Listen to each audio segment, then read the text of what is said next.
يا بني كبر الله تكبر، كبر الله عندما تسمع المؤذن الله أكبر. أوقف سيارتك، أوقف أقدامك، أوقف دولاب حياتك، أوقف كل عمل لك، أوقف اللابتوب وأغلق الجوال وطف الآيباد واترك الصحبة واترك فنجال القهوة وفنجال الشاي وانطلق للكبير. هذا إذا أردت من الكبير أن يرعاك وأن يربيك بنعمه الظاهرة والباطنة. يا بني هناك صلاة لك ستكون الأخيرة.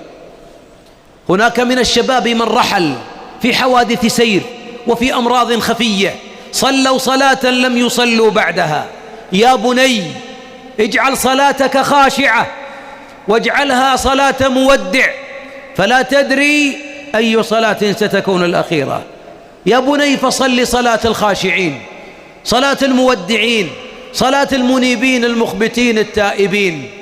يا بني اعلم أن لترك الصلوات الماضية كفارة. اقضي ما مضى، اقضي ما مضى. وفي شيء يؤلم لكنه حل. لو قال قائل إني ما كنت أصلي قط، هل نقول له أعد الصلوات؟ لا، للأسف نقول لا تعد صلاتك. لماذا؟ لأنك لم تكن على ملة الإسلام أصلا. محزنة لكنها ولله الحمد توبة.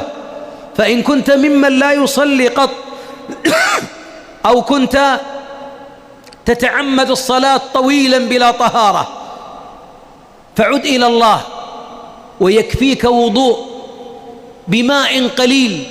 وإن كنت على جنابة أو حدث أكبر فعليك أو عليك غسل، ثم تدخل على الله وتقول الله أكبر فيهدم ما مضى من الذنوب كلها.